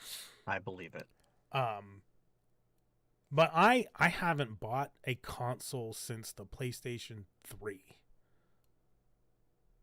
I never got a PS4, never got a PS5, because I was going to get a PS4 for Metal Gear Solid Ground Zeroes, and then it came to PC. So there has not been an exclusive for Sony that has made me want to purchase a console, because it's been on PC. I'm not counting the Switch. I don't count Nintendo. I do have a Nintendo Switch. I've pre-ordered. Nintendo's its own thing. I agree. I've pre-ordered a Switch 2, which is, I know you have a Switch as well. I do have a Switch. Are you planning on getting a Switch 2? Have you pre-ordered a Switch 2? I have no plans at this moment. I am still Baldur's Gate 3. Baldur's Gate 3. Baldur's Gate 3ing. I probably will be for quite some time. And Ghost of Tsushima, I'm about halfway through. I need to finish that before the sequel comes out, because a good friend of mine is the lead character, Erika Ishii. Okay. And she's amazing. So go buy that game. Yeah. Erika is incredible. Is that Ghost of Yotai? Is that the same series? Yeah. Yep, that's it. So yeah, I secured a pre-order for a Switch 2. I have not yet decided if I'm going to keep it or if I'm going to resell it. If it gets to Switch 2 releases and prices just go absolutely insane on the secondary market, I'm going to sell that ish. And I'll just buy it again later when it comes down to a more reasonable cost. I don't think the system's going to change. The system's going to be the same price throughout. We never saw a real price drop on the Switch, I don't think. And they just announced PlayStation and Xbox consoles are going up in price this generation. For many reasons that we don't want to get into here. You probably know. Game prices are another thing. The fact that games are $80. Like, Tears of the Kingdom was $70 on the Switch. Mario Kart World Tour is going to be $80. I get it. It sucks. But games probably should have gone up in price a long time before now. Because I remember N64 days, like Mortal Kombat 3 or whatever it was on the N64 was like a $75 cartridge in 1990s money. Yeah. And then also you will have on one hand, and I get it, I know, but this is the world that we live in. Corporations are bad, et cetera, et cetera. I understand. Yes. I'm not disagreeing. But if you want the people who make the games to get paid fair wages, the games are going to have to go up in price, because the companies are not going to start giving less of the money that they make away. If they make more money, the people who make the games might get more money. I'm not saying this is right. They won't. I can tell you right now, they won't. You know who's getting that money? The people at the top. Yes. The people who actually have to sleep under their desk during crunch time. Not getting any of it. If anybody, they're not getting shit. Mm-hmm. It is awful. They are the real heroes that bring you the stuff that enriches your life. It is not the CEOs. I wish things were different. So do I. I think everybody does. And if you have it's different with Nintendo because Nintendo games do not ever go on sale. Like Mario Kart World Tour is going to be $80 from the day it releases until the day the Switch 2 is no longer in production. It's just the way it goes with Nintendo properties. They have an interesting place in the market. They are the Disney of video games. That's essentially what they are. Like, yeah, I can see that. I can see Like- the argument for that descriptor. so their stuff is just a first party Nintendo game is not going to go down in price. It's just the reality of it. Get it used secondhand. Get it used. Get it secondhand. Otherwise, Same game. Game Pass is great. Game Pass on PC. I started playing the Oblivion remastered. I can play this game called Blueprints that everybody is crazy about. Claire Obscura 33, which I think is probably, I don't know, being overhyped, but we'll find out at some point. I'll play it for myself and see. But Oh, I know something that I could bring up about video games. Okay. So there's a new game out called SCP 5K. we talked about it And briefly. So if anybody's familiar with SCP, it's basically a not crowd-funded, but It's in early crowd- access. Like people write stuff and submit it to this site, and it's all creepy stuff and weird and kind of supernatural stories. But there is a game, it's a first-person shooter about some of these stories, and I'm in it. Yes. My NDA is over. I can talk about it I because it's have out. the Steam page for it up right now. You can't see it, but it's on the screen on the stream. It is $19.99. It's in early access. The Omni edition is $49.98. What does that include? I couldn't tell you. I'm Omni just an edition actor. upgrade. Oh, 3 DLC campaigns, exclusive cosmetics, and a supporter badge. So there you go. SCP, what you were looking at, SCP is Creative Commons. So like That was the term. Okay, yeah. anybody can take the SCP intellectual property and you could make a movie of it if you wanted to without having to license anything from anybody. Which is interesting that also the system reference document for D&D 5th edition, the 2024 edition, was released as they promised into Creative Commons. So the D20 role-playing system is Creative Commons. Now, that doesn't obviously include like a lot of the typical copyrighted material like Displacer Beasts and Beholders, but the game rules themselves, like Magic Missile, is Creative Commons. You can use it in your stuff as long as you give I can talk, I promise. As long as you attribute wizards under the Creative Commons rules. Yes. And thank God they walked it back a little. Yes. It was going to be bad. Yes. Yeah. I don't know what else you got. That's it. We covered everything. I mean, there's other stuff that I could talk. I'm getting ready to play Hero Quest. I've got lots of dice here for it. Oh, wow.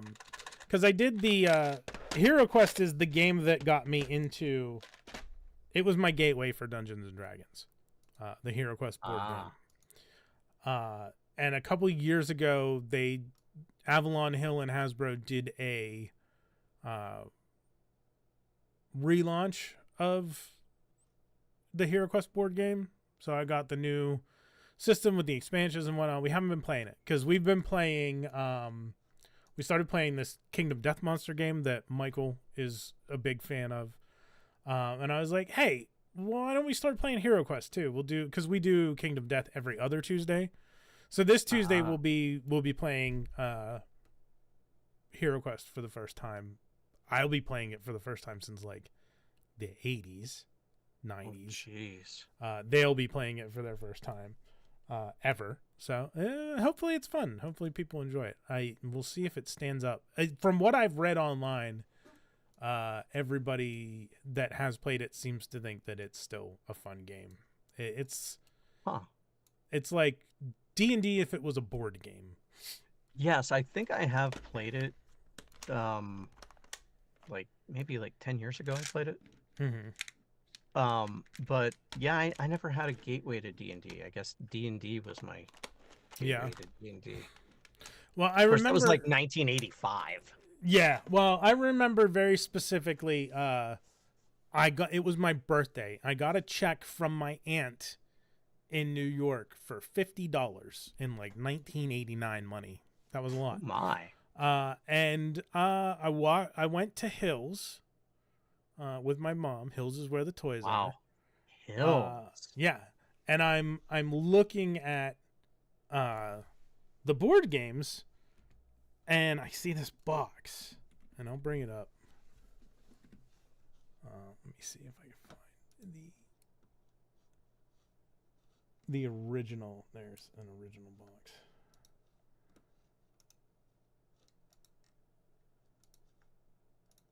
This is an eBay listing, but this will do. I will share my screen with you, and I will also... Oh, yeah. Yeah, let me see. Stream it. Oh, interesting. Okay. You're going to see that. Ah, yes. So let me transition to so that the people can see it. $200? Well, this is the original. This is like... Oh, okay. The 1990 release. I was like, oh my God. Yeah. Yep. I saw this sitting on the shelf, and I'm like, oh, that looks cool. And I looked at the back, and you have the board with all the furniture, and just, it was exactly enough. Like, I was not 10 years old, so I didn't understand how sales tax works, so it actually wasn't enough. But this was like $49.99 on the shelf, and my check was for $50, and I'm like, I've got enough. My mom had to pay like the $3 in tax, but yeah, got this game, and that was it. After this, we started playing the Dungeons and Dragons board games, which was essentially like first edition rules. The elf was the class, so it was like 5 levels. He was a fighter mage. The dwarf, I remember that. It was fighter, dwarf, elf, thief. That was it. And the fighter and the thief were humans, and the dwarf and the elf were their own classes. The elf was essentially a fighter mage, leveled up half as fast as the other classes, but essentially was a level 1 fighter and a level 1 mage, and then a level 2 fighter and a level 2 mage. But this was the first fantasy role. There wasn't a lot of role playing in this, but this would be the first fantasy role playing game that I ever played. It was fun. It was, so hopefully it lives up to the experience. They have a companion app now that runs because this required someone to play as Zargon, which was the evil mage. So someone had to run this like they were a dungeon master. This is very steeped in it's Milton Bradley in the US, but this was Games Workshop in the UK. It's very steeped in Warhammer fantasy. Like, I don't know if there's not a close up, but these orcs are Warhammer orcs. There is these Chaos Knights. I'm pointing at the screen like you can see what I'm pointing to, but like the warriors with the little deedly bob on the top of their helmets. Yeah, very Warhammer fantasy, very. I guess that's it. Very, very. Only Warhammer one left. fantasy. Yeah, only one left at the Get it now. Yeah. So. Before it's too late. Yeah. I God. Oh, jeez. Is it 10, 40 years? I've been playing D&D for 40 years. Yeah, so not D&D, but because I would have got HeroQuest when I was 10 years old. So 35 years doing some sort of fantasy board game or tabletop role-playing game shenanigans. So Huh. it's been a long time. I recently got a Dungeons and Dragons board game. I have not Okay. played it yet. It's the Dritz Do'Urden one. Oh, is it the Legend of Driss board game? Yeah. Those are fun. That adventure system is something else. I have Wrath of Ashardalon, Castle Ravenloft, Legend of Dritz. I also have the Tomb of Annihilation, and there's another one. I don't remember what the other one is. Tomb of Annihilation. I know there's Dungeon of the Mad Mage. I don't have that one yet. Huh. But Yeah, anyway, they're fun games. There's a lot of 4th edition in them, but it works really well for the way those the games board play. game. Yeah. Okay. Yeah, a really good friend of mine was moving, and he's like, "Hey, please take stuff." And I was like, "Oh, what's this?" I will not Yeah. name him here because reasons. Yeah. But those are I have all those games I mentioned. We've played through some of the quests in 1 or 2 of them, but I really want to sit down and like play through all the Ashardalon, play through all the Castle Ravenloft, play through all the Legend of Drizzt. But first, HeroQuest, because it's more recent and I've spent more money on it. I see. want to enjoy it. Also, when are we playing D&D? I don't know. When are we playing D&D? I don't know. I mean, figure that's something we should talk about. Also, are we going to record it and put it out there? Are we talking about? We're talking about something besides Sundered Vale? Oh yeah, Oh, I don't something know. besides Thunder Vale. Thunder Vale is coming, by the Yes. way, everyone. We're doing that, but John and I have not played D&D together. No, Not really. I mean, not really. I did that had charity game. the charity game. Yeah, they bid on having me Oh, play in the right, at game the for charity. Gameloticon. Yeah. Yeah. And we played we like I guested once with your group when I visited there, and you Mhm. guested once. But yeah, we haven't been in But a we- campaign together for a For a long time. long time. And I feel like it's time. Yeah, we probably should. We'll have to figure something out. Let's focus on getting. We need to get Thunder Vale season 3. Yes, yes, we did. done. But we will. We definitely will finish that. That is my promise to the 0 people that are watching right now. If you watch the replay, you in particular, I promise it'll be done. And let us know. Let us know what you're wanting. If you want more. Yeah.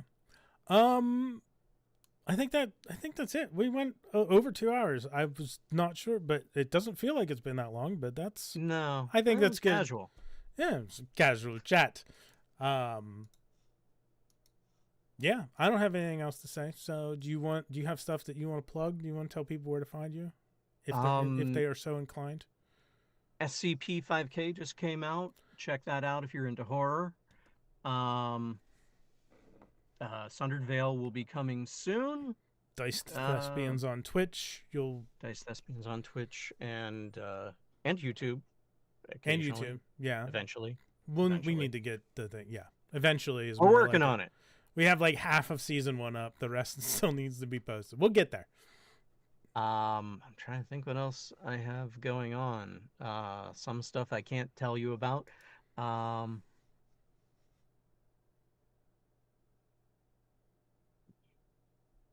Okay. Yeah, sorry, NDAs. I mean, I just figured I'd let you.